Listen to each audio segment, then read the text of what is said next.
G-I-G-G-S. No. Rhodri.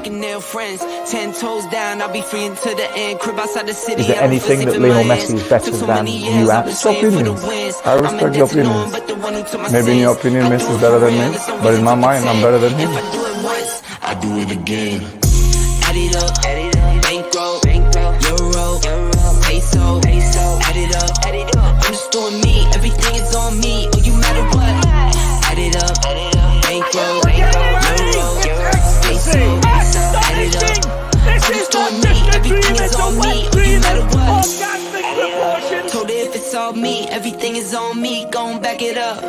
Matter what? Told you I'ma do me. Why you hating on me? It's not adding up. Do roll like a Mack truck, country heart. I'm a cop a farm and go act up. Lot of scars, I was cold hearted, now I'm back up. Keep it real, I do this once a month. I don't rap much. I just hit the money and go stack up. Only buy cars and get tatted up. All that other bull, it don't matter much. You only climb me, I put the ladders up. No fault, I done doubled up on the workload. I think I fell in love with the bankroll. Pray up, get money, then we lay low. Add it up.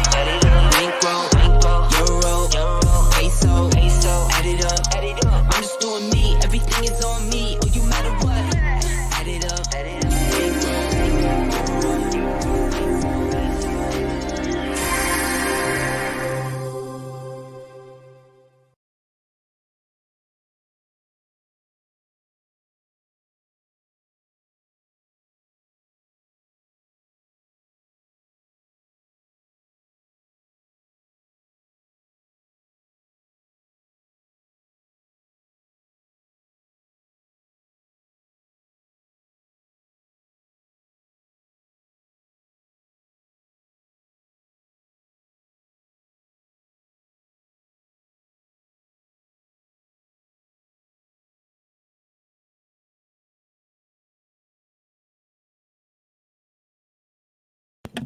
Can you hear me now? Hear me now. Hear me now. Someone tell me quick. Come on. I need to know. Can you hear me? Can you hear me? Can you hear me? Can you hear me? Come on. One person. Anyone. Yeah, there we go. I'm Si. Welcome to Ace Podcast Nation, the home of Rhodri Giggs and football. Rodders will be here in just a minute. I'm sure we can find something to talk about. Will we get another Rodders rant? Will Rodders be too upset to talk about it? Who knows? It's going to be interesting. Probably contain some swear words, but let's see. Just as we wait for Rodders to join us in just a second. A shout out to the sponsors of today's show and for the next month or so. Four Sigmatic Coffee. What is Four Sigmatic? Four Sigmatic is a sciencey way of saying really good for you. They have turned the planet's most astoundingly nutrient-dense ingredients into the things that you will love to have every single day. What's the purpose? Well, Four Sigmatic helps people achieve elevated wellness with the world's most nutrient-dense ingredients. They started back in the happiest country in the world, Finland. Their founders, Finnish grandparents, brewed mushrooms when they couldn't get coffee during World War II due to shortages. They turned organic coffee plus functional mushrooms like chaga into delicious coffee to kick off your day every day. Ever since, they've searched for the most exhaustively studied, the best of the best Four Sigmatic ingredients to add to your daily go-tos for focus, clarity, energy, balance, and to de-stress. All I can say with regards to Four Sigmatic is I use the Think brand, if you want to call it Think thing, and it is superb. Cannot fault it. I have a nice little. I get up early, so like by about 10 o'clock when I'm starting to flag, that's the way. Nice cuppy of the Think, and it keeps me sharp for the rest of the day. Keeps me light, keeps me good. Use the code ACENation, get yourself a nice little discount, and you can do a subscription, so they just send it to you every month. You can do it as a one-off payment, as a one-off purchase, and whichever suits you. They do all sorts of different brands for different things. It's good stuff. The most important thing for me is it tastes amazing. So I only got onto drinking coffee probably 3 years ago. Never really was one for coffee. Then I like a good cappuccino, with the odd espresso chucked in. But this stuff is really, I've been really impressed by it. When I read mushrooms, I was like, oh, come on, I'm not a massive mushrooms fan unless they're when I was younger, the magic kind, I suppose. But yeah, these are the real deal, I got to say. So if you can, check them out. Obviously, it helps us if you support us by going to the sponsors and all that good stuff. But just as we wait for Rodders, we'll have a little chat. We've got lots to discuss. Let's have a look first and foremost. What's the score in the football going on at the moment? Sporting Lisbon 2, Arsenal 1. Well. It's a bit of a shock, but there we go. Still a bit of time to go in that. The championship is looking good. Middlesbrough and Sheffield United back on the winning track. So there's still 7 points between second and third. But some of the form of the playoff teams at the moment is wild. You've got Middlesbrough have won like 4 of the last 5. Same for Blackburn, 4 of the last 5, drew the other. Luton, probably the worst form of them. Norwich, 4 of the last 5, unbeaten in 5. Millwall, not too bad. Then Coventry coming right up there into 8th, which is mad. When you think back to the start of the season when they had all those games in hand and they were right down the bottom. There they are. Haven't lost in 5 games at least. And they are 8th and they are looking good as if they're getting right towards the playoffs. Here he is. How are you, mate? You okay? What's happening? So I decided what I would do.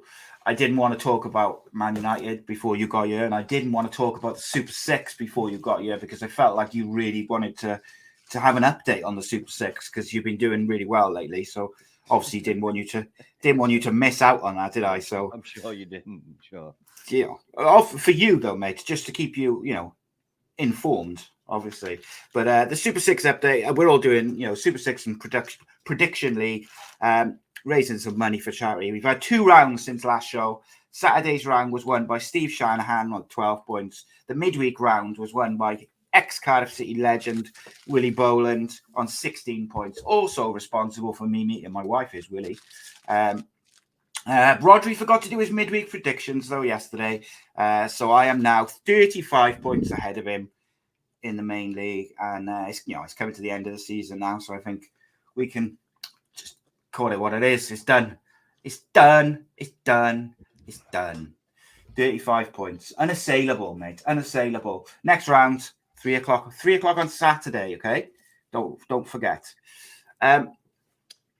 Rhodri.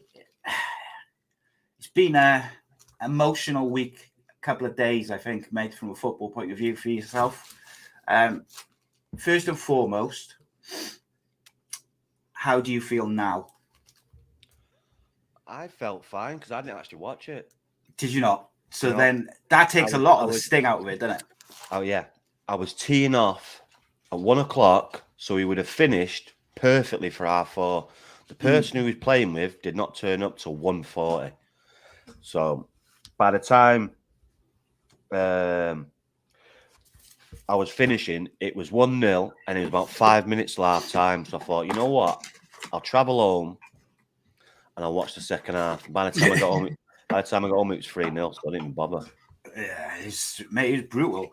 But of all the, do you know, it's weird. I said to my mate on Sunday night, like, of all the sort of different outcomes that I could see, and like, even at half time, I thought United were pretty good in the first half. They weathered the early storm, and then the goal when just before half time was probably against the run of play at that point. United were getting into it; they'd had a few chances. So you're thinking, even with like the way United have played recently, when they have fallen behind, Ten Hag's sort of turned it around at half time. So you're thinking, they'll come out, they'll have a plan, they'll make some changes, etc., etc. What I didn't expect to happen was that defense to just completely capitulate, because that's been pretty much since the Brentford game, except for I think it was Man City, wasn't it, where they got a bit of a hide in. Apart from those 2 games, Brighton. Yeah, the Brighton game was before the Brentford one, though. I think, wasn't it? Like, you had the Brentford game. They obviously beat Liverpool then, didn't they? But then I think Brighton beat us at home convincingly. Yeah. And look, I did not expect their defence to capitulate in that way. When you look at the players like Luke Shaw's been outstanding all season. Varane and Martinez have looked.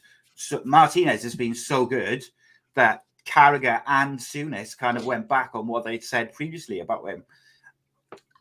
He had a nightmare, mate. I felt sorry for David De Gea because he couldn't have done much about any of them, and he's just picking a ball out of the net. I thought Dalot was poor. I thought he was poor in the first half, and I thought Wan-Bissaka was going to be nailed on to play just from a defensive point of view. But look, it doesn't matter who would have played in terms of individuals. They've got to suck it up. They've got to and they've got to front it up. I noticed tonight United haven't made any changes. It's exactly the same 11 from Sunday. Now, is it? Yeah. So I was quite shocked by that because I'm thinking Sancho, Garnacho, maybe Sabic. I know Sabic is injured, I think, actually. But, you're expecting a few changes. But those players have got to make a point now, haven't they? Because it wasn't just a loss. You can accept losing at Anfield. But I think... Excuse me. I think to lose 7-0 is it's not on. And then look, it was 1-0. It wasn't like it was 3-0 half time. It was 1-0. The game was close. They were well in it. They were just poor. But I do think that. Go on. Yes, because I didn't watch it, so it's not that. But yeah, it's still something they'll have to live with the rest of their life. They have got it in them to capitulate like that. Because we've seen it before and we've seen it again. Saw it last season as well. But we haven't seen it for 25 games, so I'm going to give them the benefit of the doubt. But it's something they're going to have to live with the rest of their lives. Of all teams to Liverpool at Anfield. So yeah, it's not good. It's not good at all. But like I say, it's something they'll have to live with. I've never, ever been beat 7-0 in my whole life. Been beat 6-0, but never 7. And I think it's fair to say as well, I don't think it's like out of pocket to say, that's the first time that Ten Hag, I think, has made mistakes. Like, I think he got some stuff wrong with the tactics. He shifted, like he put Weghorst, he had Weghorst at 10. Mate, I disagree. Bruno. Whatever plays your tactics, they'd gone.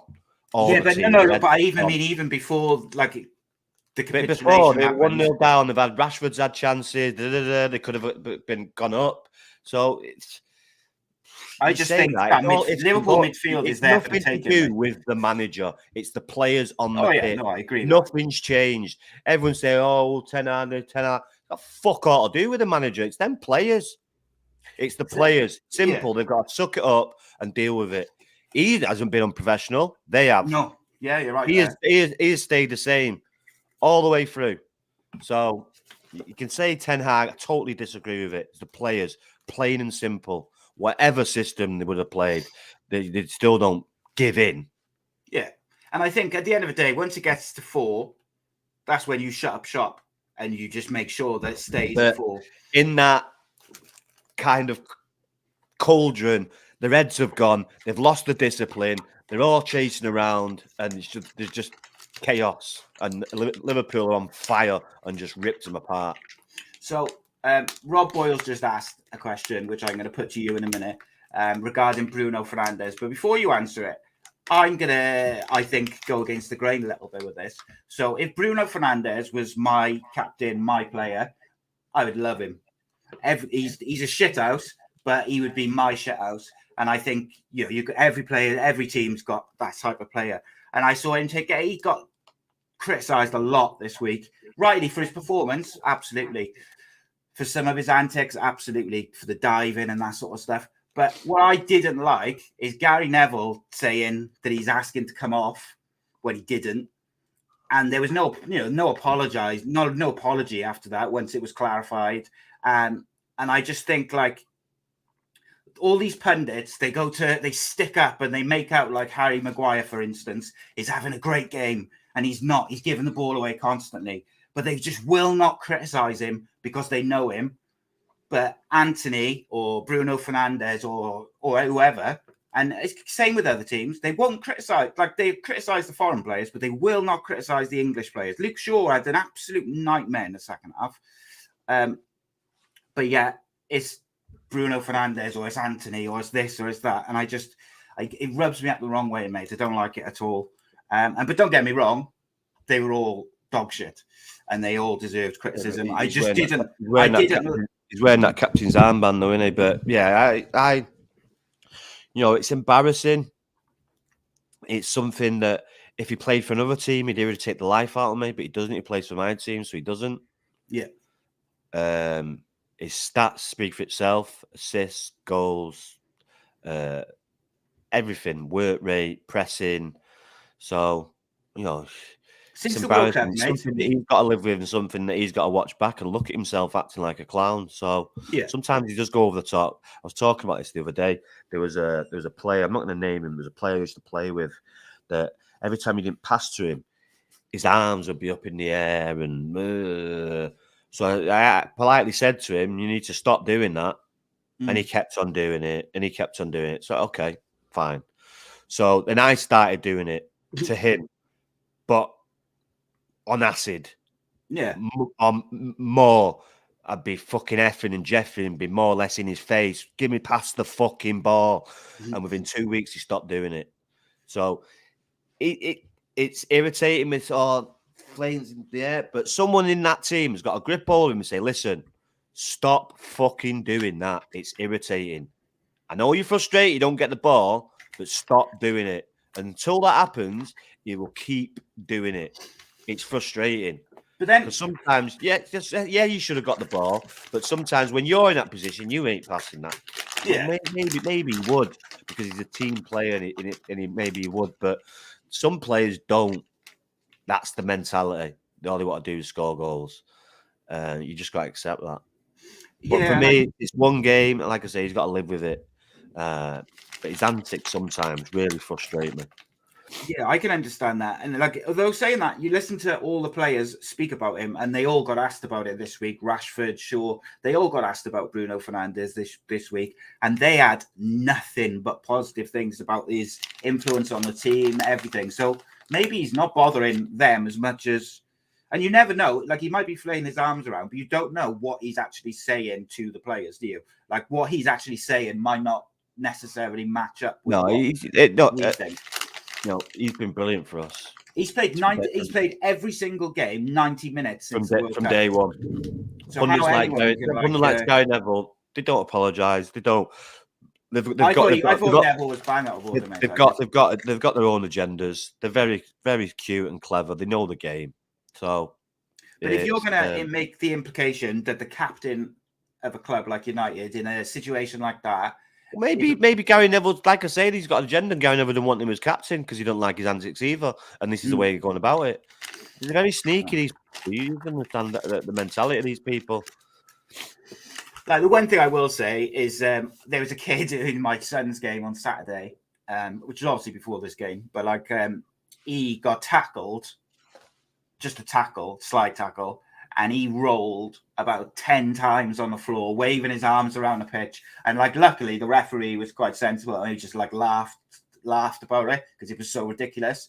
But kids do copy, don't they? And they copy this. But at the end of the day, it's professional sport. You can't worry about whether kids are copying stuff, and you got to just do your thing. Could he tone it down a bit? I think he probably should tone it down a little bit. But if he played for Cardiff, mate, I would absolutely love him. So it is what it is. Every team's got a shit house. Every team, he's and all the fans love him. He's a team player, and he gives everything for the club. So what's not to like? Just some of his antics frustrate you. But when you're 7-0 down, mate, you're looking at the body language. Not just when you're 7-0 down. Like I said before, sometimes when he gets the ball, he's constantly whinging, running over to refs. Just get on with the fucking match. Just get on with the game. It is his job to speak to the ref, isn't it? People watching this who've seen me play, what this fucking? I was exactly the same as him. Any ref, I'd be in their ear straight away. So, but when you see it yourself, you think, ooh. But I did calm down. But you just gotta relax a bit. It's because he wants to win, and he's running around. All he wants to do is win and win for his team. So you can't knock him for that. Yeah, it's an interesting one. And look, Liverpool, I think that result has papered over the cracks a little bit, because I thought their midfield is there for the taking, and unfortunately it didn't quite work out like that for United. They will get beat off. They will get beat off Bournemouth. Yeah, they'll go, and I was looking at their next few games, and like I retweeted a tweet by John O'Kane, ex-United academy player, on the weekend, on Sunday night, I think it was, where he said Liverpool those Liverpool players have cheated the fans by playing the way they have this season to then turn up against United like that, because they did play well. Yes, United were dreadful and they capitulated and all the rest of it, but Liverpool did also play well. So like, for Liverpool to turn up like that against United, but be absolutely played off the park by Brighton twice, by Arsenal, by all these other teams, I think the fans do have a right to ask the question, like, where's that been all season? But such is life, mate. These big games, players do up their games, and they had I did feel like before the game they were going to be dangerous. They could have a point to prove, because everyone was sort of leaning towards United and stuff like that. But I don't know. It's humiliating, I think, is the more than anything. But it is actually, it's one game, mate, and it's only 3 points. And United have still got a trophy in the bag, and they're still third, and they look like they're going to comfortably make top 4. They're still in the FA Cup, the Europa League. It shouldn't define their season as long as they recover. Is it? No. But equally, they've got to make sure, I suppose, from a... Listen, they win comfortably tonight. It's all forgotten about. Very quickly. Well, not forgotten, but I know what you mean. Put to bed for a bit. Nice one. We're off to the next game. And that's all you want as a player. Let's get that one put to bed. We need to perform tonight. Well, I would imagine like they would have wanted a game as quick as possible, wouldn't they? Most definitely, yeah. 100%. So Craig asked a question. So did all the United players cheat the fans and the previous managers for how they were playing before Ten Hag came in? And I think that's a fair question.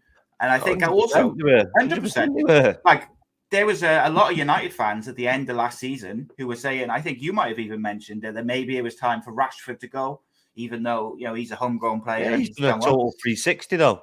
But even he said he wasn't fit last year, and he had a surgery in the summer, and he's come back. Who's that fault? That's their job. Yeah, to be fit.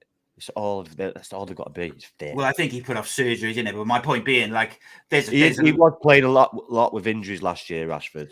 There's a few players in there though, like, who have been there. There's players in that team now who are doing well, who played for Solskjaer, played for Mourinho, and didn't do well. So the questions have got to be asked. And I noticed, I was waiting to see how many leaks would come out of that dressing room from Sunday, because last year, every game, there was more and more leaks coming out of that dressing room, blaming this person, blaming that person. That player's left now, though. Well, you think it was one individual player? Yes. Okay. We'll leave it at that. Do you see Paul Pogba has been dropped by Juventus today for disciplinary reasons? Yeah. On a completely separate subject, anyway. By the way, I don't want to talk about Paul Pogba. Well, he's only been back one game. It's a waste of space. And he's already been dropped, mate. Yeah, it's a waste of space. I do want to talk about, mate, is Paris Saint-Germain. Since they signed Messi, who else did they sign at the same time? Casillas, Ramos. When they signed that summer, where they signed like 5 or 6 of the biggest players in the world, they haven't got past the machine, aren't they? Yeah, I know, I do understand that. But since they signed those players a couple of years ago, they haven't got past the quarterfinals in the Champions League, which to me tells you that just because you sign the biggest names does not mean that tells me that the competition and they're playing week in, week out is not strong enough. Wow! So when they come against strong Champions League sides, they just can't cope. Do you think Messi goes to America now in the summer? I can't see why he'd stay there, mate. I honestly don't. I have no interest in what Lionel Messi's doing, or French football, or Paris Saint-Germain. I have no interest in it whatsoever. I've never watched a minute of it. even though they're three fantastic players, I have no interest in it. It's just one team winning that league every year. Forget about it. Yeah. Pointless. Yeah, Not it a is stupid. competition. It is a question for you then. Was I right about Antonio Conte? Overrated as a manager? No. Well, mate, No. No. Everywhere he's been, he's won a league title when he's been given what he wanted. He's not been given what he wanted at Tottenham. How many players has he signed at Tottenham? Double my figures, God. mate. Oh my God. Come He's on not now. been given what he's got. Richarlison, how many goals he scored? £60 million. Do you think he's bought Brazil him? international. Do you think he's bought him to sit him on the bench for £60 million? But if he's The players he's brought, no, answer the question. Do you think Conte has bought them players, said, yeah, I want him? That Richarlison who dives and fucking rolls about all the time. Do you think Conte went, yeah, that's my man? He had a good World Cup. Oh my God. You didn't answer the question. No, probably I would say you probably, I don't know, I wouldn't say that he didn't necessarily want him. I would say maybe he wasn't his first choice, but he had to go with him because that's what the budget was. And he's been sat on the bench, 60 million quid. So that's how much you wanted him. But you admit, I'm sorry, but all these managers have failed. And Brazil play him centre forward. You can put him there in front of Harry Kane. I'm not even going to get on to Harry Kane, mate, because I still. You didn't answer the question. If he's I suppose. Well, you could play. He plays centre forward, and that's a strange one, but he performs Brazil. But are you going to drop him for Harry Kane? But you could play. Harry Kane plays so deep. So, all right, here's a question, or here's a statement from me. Harry Kane drops so deep that you could play him, Richarlison through the middle with Harry Kane off him, because they should have dropped Son weeks ago because he can't even control football. You could, because he's so but he devoid of doesn't. confidence. So what does that say?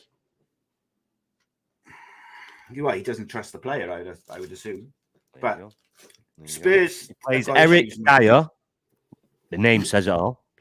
You've got Ben Davis. No, he's Welsh, but he's been probably one of their more consistent performers. But right, but a top four fullback. Yeah, maybe. Yeah, not at this stage. I think he gets that, and So he's on the he's a latter side. Very solid, very consistent, reliable Premier League player. But top four, Champions League, go to league. No. Sorry, but no. Who else? That Romero, loose cannon. Skiff. I don't mind Skiff. I like that Lomberg as well. What about that Holberg? Holberg, yeah. Criticism yesterday. Holberg. He's a good player. Like solid for him. Who else is there? Yeah, I don't even know. So they haven't got a good squad. A strong, competitive squad. I'm going to come to a comment now from Reese a minute, but I just want to ask you about this. They signed Spence, one of the most highly rated young players in the country, and then loaned him out to Middlesbrough, and he's tearing things up has been from day one. Like, why isn't he in the Tottenham squad? You're muted. You're muted. Oh, you got no sound.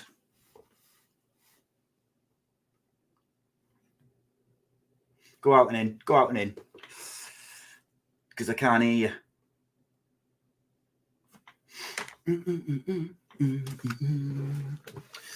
Right, get your questions in. Reese, I'm going to put that question to him. I thought Burris sold right, okay. So Burris sold him, and then he was loaned by Spurs. Where's he now then? Old Spence. So yeah, I'll put that question about Poch to Rodders now, because I'm interested by his response to that. I personally think Conte, I don't know if I'd say he's completely overrated, but he plays football that's not massively exciting, and he seems to need a lot of money, very Mourinho-like. But then, look, the other thing as well is, like, he hasn't, they have spent quite a bit of cash, Tottenham, and they've signed quite a lot of players. They were dreadful last night. Absolute piss poor. Couldn't pass the football. They didn't create much. And a home game in the Champions League, and you can't get the fans off their seats and get them pushing on. I think that's a problem. I really do. Or, if they just needed to get the fans behind them at Tottenham's ground, and they couldn't even do that in a home game in the Champions League. 1, 2, 3. Here we go. So here's a question. Reece said, I'll put it up on the screen as well. He said, wait. I said this about Poch, that he wasn't backed and still got to the Champions League final. And you said, Rodders, that Pochettino wasn't a good manager, but he did better than Mourinho, Conte, and the other manager, I can't remember who it was, with a lot less money. So, if it doesn't, just because you've had a lot less money, doesn't mean in that because they've spent more money doesn't mean they're getting better players because they're spending more money. Just being stupid with the money. But look at Poch's team. But Poch, I also said Poch, when he got to the Champions League final, that's when they needed to strengthen, and they didn't. They should have backed him then. Yeah, and they didn't. Has he got a job? Has he got a job at the moment, Pochettino? What? Is Pochettino working at the moment? No. In my mind, Pochettino is a better manager than all three of them, even though they've won more. Their football is boring. It's very defensive. Well, this is what I just said about Conte. Is like you can't knock his record of what he's won, but his football's that's why when people mention United, it's like, ooh, no. His football's very pragmatic. You need to give him a lot of money. He's almost like a younger version of Mourinho to a certain extent, but he gets results when you do, and that's why Tottenham got Mourinho in, because they sacrificed the Tottenham way, and then they get rid of him, and then they bring a younger version in. Yeah. Well, then the Champions League knockout round, mate. Look at last night. They're 1-0 down. They've got 10 men, and he brings what's his name? Kulusevski off. And brings Sanchez on the centre half. They've got 10 minutes left. Yeah.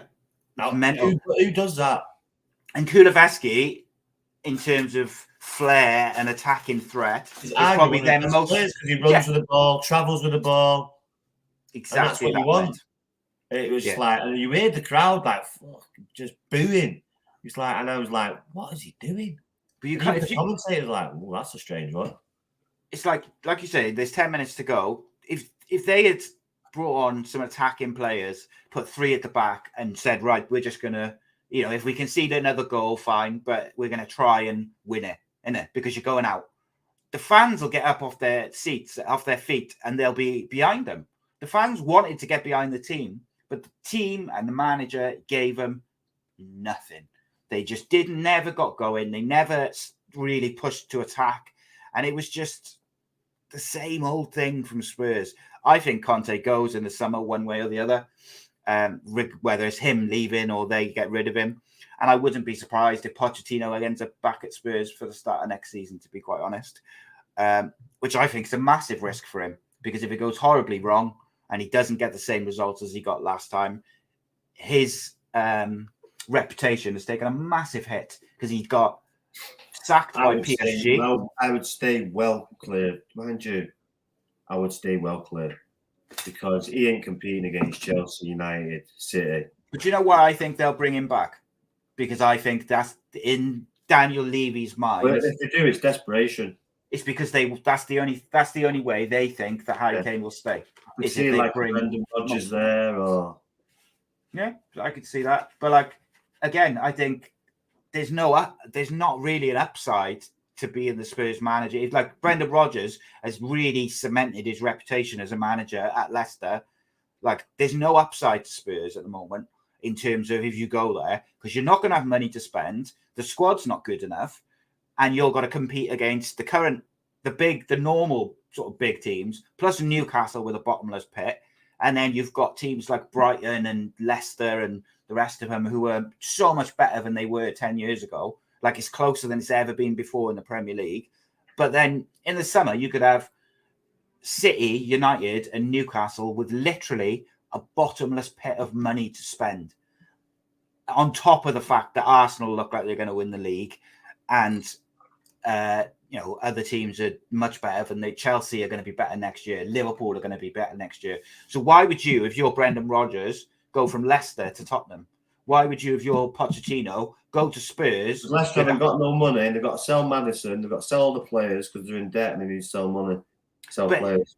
Why would Brendan stay there for that? If Rodgers stays at Leicester and rebuilds, and he'll get rebuild what? They've got no money. But they'll get money in from those players. They'll get 40 million from Madison or whatever. Get the same quality, are you? Possibly not, but he's done pretty well on a budget in the previous years with his signings. And you can't. I'm saying before, does he really want to do that? Does he want to go to Tottenham? He's not going to get money there, though, is he? And that's my point. There's no it's almost like there's no upside. He's playing a 60,000 seat stadium. He's got a lot of better players than Leicester. A lot better. Tillemans is going. Vardy's on his way out. Madison will have to sell him. Who else have they got?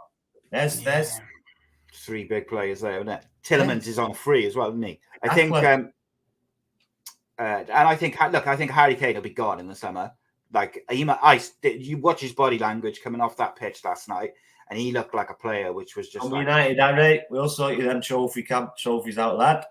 Mate, honestly, look, I get if he goes to United, say he'll score bags of goals, great, but to me, he's probably got like 3 years left at the very top of his game. If I was United and I'm going to spend 100 million on a striker, I'd much rather go and sign, I don't know, for instance, the guy from Napoli for 100 million, because he's younger, he's fitter, he's less injury prone. Yes, all right, he's only proven over 2 seasons or 3 seasons, whereas Harry Kane's been proven over, much more than that. I get that. But to me, like, what do you get out of Harry Kane? 3 years, maybe? And also, the older he's getting, the deeper he's dropping. So then you still haven't got a number 9, which is the problem with Weghorst now. He drops too deep and he's not quick enough. So you're just going to have the same problem, but with a better finisher. So I'm not sure Harry Kane's the right one for United. But then, I just think there's other strikers. Oh, please, you talk some crap, you're telling me that they wouldn't be better with a younger He's 30. striker? You're getting a good 5 years out of him. 5 years, fuck off. He's already injury prone, and he's 30. You'll get a good 5 years out of him. Yeah, plus, 5 years on the bench. He's a good enough player to drop into that 10 after like 2 or 3 years if his legs do start to go. But they would play him higher up. He wouldn't need to drop down. But Ten Hag is a very, very acute manager. He would want him anywhere around near the box. This is where you're going to stay. How fast do you want to beat Alan Shearer's record? We do that in a year, 2 years, and just to feed him all that kind of nonsense. And at United, you're getting that full. Oh my God, you're getting that full. Do you think he drops deep now because Spurs don't have the players around him, so he drops back to get on the ball? He started about 3 years ago. You get frustrated. Wayne Rooney did it. So that's dropping deeper and deeper. But Wayne Rooney just wanted to get involved in the game. He was bored up there. He talked about it before. He used to hate playing up there because he's not getting involved in the ball. So he used to drop deep. But no, he's just discipline. He would play him higher up, Ten Hag. So someone just said Newcastle for Harry Kane. The only way Newcastle will be in the conversation would be if they get in the Champions League this year. That's not guaranteed to win, though, is it? No, and I think United, City, mind you, Newcastle. I think Newcastle, you've got it. I'm not going off City, right? So City, it took them like 2 or 3 years. Yeah, after the Sven era, wasn't it? And after the third year, then you play and you think, oh, these are getting better. This is going to be trouble soon. And that's what you're going to see with Newcastle. But you've got stronger opposition now. You've got United spending whatever Newcastle spend, and you've got City spending whatever Newcastle spend, and you've got Chelsea spending whatever, and you've got the league leaders, Arsenal, who are very good too. So it's not going to be easy. And then Liverpool already. Anyhow, so he has a bad stage. Will he get fired? Will he think, you know what? Let's get some other guy in. Poch or whatever. The other's free. What about Harry Kane to Chelsea? Do you think that's because Chelsea won't be in the Champions Possibly. League? That's definitely no. To Tottenham, one of our own going to Chelsea. No. Levy, that's the thing. So if you're Daniel Don't do Levy, right, and you're notoriously difficult to negotiate. Daniel Levy ain't got a choice now. Harry Kane's in Yeah, the no, I driving understand that. a year left. If you It's look at the all right, I'll teams, just sit out and you'll get nothing. Fine. so if you look at the teams in the because I think he wants to stay in the Premier League to break that record. If you look at the teams that he can realistically go to, both if they can afford it and if he's going to be able to achieve what he wants to achieve, realistically, I think you're only looking at Arsenal, Man City, Man United, Liverpool, and Chelsea. Really, I think they're the choices. So if you go through them, Not City, no. He's not going to stand into Arsenal. City don't need him because they got Haaland. Liverpool, I think, are happy with their, Nunes and Salah and the likes. I don't know whether he'd suit them. Chelsea are not in the Champions League next year, and they signed. They're in the. Mourinho's going as well. Yeah. So it does seem like Man United were almost the only option, but I just think it depends. Well, I wouldn't rule Newcastle out because I think if they're in the Champions League next year, if they finish fourth in the this year, it doesn't look like that. They can't score goals, so it's interesting. People have cottoned on to him. Yeah, that's what happens. You see, now you got to get better players to open doors. Yeah. Last 10 minutes before we wrap up, there, mate. I want to talk a little bit about Arsenal. Last minute winner on Saturday. We ask the question every week: are they going to bottle it, or are they marching on to win it all along? But they're looking strong at the minute. Those last minute goals. There's 39 points to play for, 36 points to play for. That's a lot of points. All you got to do is lose one, and then City you got to play them. There's 6 points. It could happen in like I've seen it before. It could happen in like 4 days, 5 days. Well, they only, like you say, Man City only need Arsenal to lose one game and to beat them when they play each other, and they're 1 point ahead. So I think people saying it's done and dusted have definitely. All we've got to do is draw a couple of games and a point behind. Jump in the gun, but those last minute winners and the way Arsenal have started to ground out a couple of goals, I think certainly indicates that they've got a good mentality and they seem to be doing the right things. They're grinding out results. They've just drawn in the Europa League 2-2. Sporting Lisbon home to Arsenal. Oh, they won the lot. Was it 2-0? Yeah, so it was 2-1 to Sporting, and then Arsenal scored. We've got to go back to the Emirates now. Yeah, that's the first leg, so there's plenty to go. Outside of sort of the big teams, who impressed you in the Premier League this weekend? Pardon? Who impressed you in the Premier League over the weekend outside of the big teams? Brighton. Again, excellent, isn't they? Brighton looking really good. And Brentford, they've gone up a level. I got to go up a level from Potter. Yeah, that's it. It's weird, isn't it? How they when Potter left. And if you watch Monday Night Football when Jamie Carragher went through it, they're like the second best team for possession in the league after City. Crazy, isn't it? Yeah. Well, do you think that they lost a manager who had built the team, but also they lost what's his name, Cucurella, who went to Chelsea with him, and they, like you said, they're stronger than they've beaten Liverpool twice comfortably. They beat West Ham 4-0 on the weekend. United. They beat United, and you've got to say, they have got to be confident of getting at least a European place at the end of this season. Yeah, definitely. There's a long way to go, like you said. Usually now we'd be like we have 7 or 8 games left. No, yeah, but Brighton, they've only played 23 games and they're 8th. They've got 3 games in hand on top. They've got 45 points to play for. Then how many games they played? 23. 23. So they've got 15 games to play. So that's 45 points to play for. They're only 7 points behind Spurs with 2 games in hand. So if they were to win 2 games in hand, they would be a point behind Spurs in the Champions League spot. That is so. I I think can't believe Spurs are still in there. That's how bad Chelsea and Liverpool are doing, though, isn't it? Chelsea down in 10th, mate.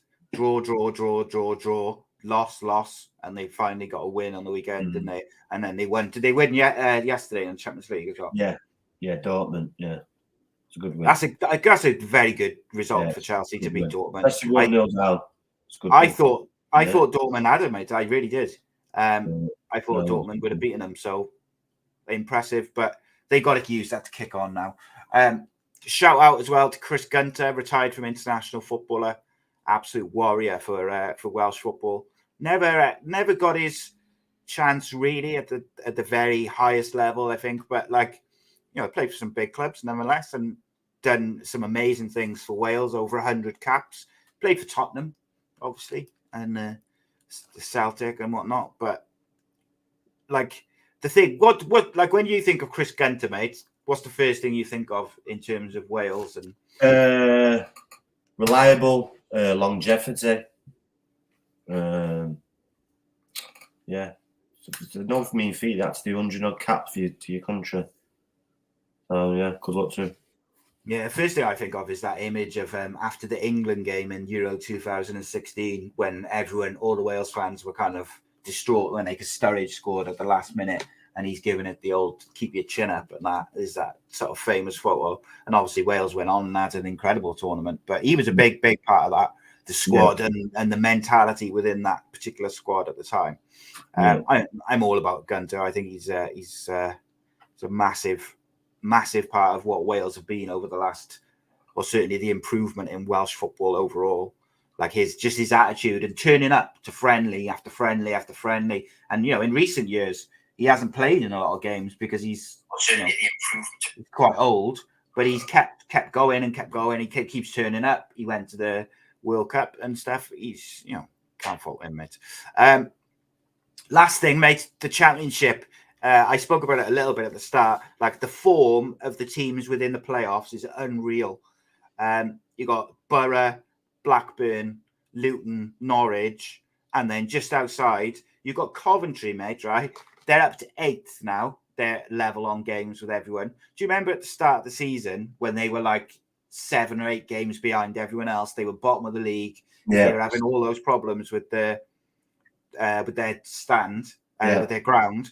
And they're now up to 8th, and they are flying. They haven't lost in 5 games, and I just think, obviously they've had a good couple of seasons. Is it Mark Robbins in charge there? It is, isn't it? Yeah. Doing a very, very good job. Do you think there's any way they get in the playoffs? I mean, they're 3 points behind, so there's no reason, especially the form they're in. I think the problem they might have is that all the other teams within the playoff places at the moment are in such great form.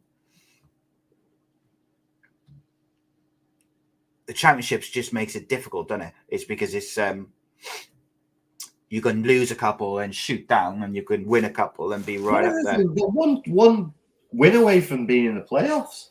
Yeah, but if you look at the form of Middlesbrough, it doesn't really. I don't think that. 46. They've got 11 games, 33 games, 33 points to play for, and they seem to be on the ascendancy. So you won't put it past them. Millwall, man, some strong teams up there. Luton, Middlesbrough. You'd see Middlesbrough, but Blackburn, Luton, Norwich, them 3, you'd be eyeing up. Yeah. Do you know even Middlesbrough as well? Yeah, I think Middlesbrough got Middlesbrough too far away, 8 points. Yeah, it's a bit too much that. Yeah, I think Middlesbrough are going to have to be looking above them as well, and they're trying to chase Sheffield United down. Yeah, but certainly Luton, Norwich, Luton have especially dropped a few points. These teams as well. Mm-hmm. And even like West Brom have just been so up and down, like win, lose. It's just mental. It's a whole city at mid-table. Do you know, QPR, mate, lost 5 on the bounce now. It's just Gareth Ainsworth's come in there. He's got to try and do something quick because, look, he's been there a couple of weeks now. They've not really improved results-wise. They are like 1 point ahead of Cardiff, and their form is dreadful. So they've got to turn that corner quick. On Cardiff, massive result on the weekend in the derby versus Bristol, 2-0. It was a very good performance. I wasn't confident before the game, but Cardiff, the new manager has got Cardiff playing. The new formation makes him look much more solid going forward and back. And he's getting a tune out of him, mate. And that's what you need when that new manager comes in, is you need him to hit the ground running. 6 points is a good cushion, that, isn't it? Yeah. It's but it's not. I don't think it's Blackpool play Bristol City away. Cardiff, Preston. Preston haven't been doing that well recently. They're on the manager's back, so if you get a goal there early, the crowd might turn.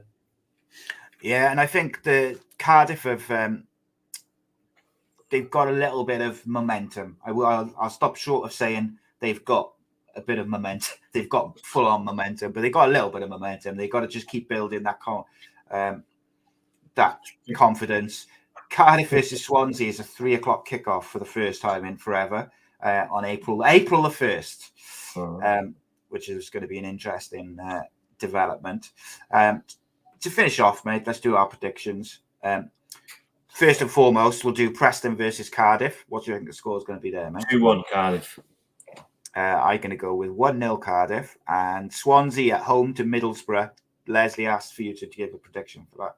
3-1 Middlesbrough. 6-0 Middlesbrough. Leicester at home to Chelsea.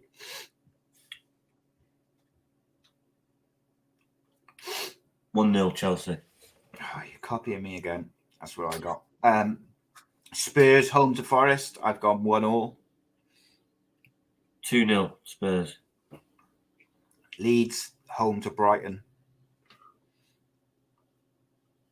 3-1 Brighton. I gone 2-1 Brighton. Crystal Palace home to Man City. I've gone 3-1 City. 2-2. 1-1. 1-1. Alice City's bogey team. United at home to Southampton. Southampton have picked up a couple of wins lately in between their losses. Say again, which one was that? United home to Southampton. I've gone 2-1 United. 3-0. Southampton picked up a couple of results lately. 3-0 United. Newcastle home to Wolves. I've gone 2-1 Wolves. It's a tough one, that is, I think. 1-1. 2-1 Wolves, I've gone. And remember now as well, there's Super 6 on Saturday, and then there's another one midweek next week. Don't forget the midweek. It comes to something, I'm going to have to start reminding you so I don't get too far ahead of you. Yeah. We got to keep it interesting, haven't we? Otherwise, it's like, some of us have lives. Well, I don't. I turned it on last night. I thought, shit, Super 6. Turned it on last night. I thought, too late. No. So, guys and girls, appreciate you joining us as always. We'll be back next Thursday, usual time, I think, unless there's Europa League on at 8 o'clock again. And then it might be 7 o'clock. We'll see. But as always, appreciate your time, Rodders. And we'll be back next week. Hopefully, for your sake, your United results will go a little bit better than this past weekend. But I'll see you next Thursday, mate, at 7 o'clock. Okay? Don't forget, 7 o'clock. 7 o'clock. Sweet. 7. Don't forget. 7. 7. Yeah. Sweet.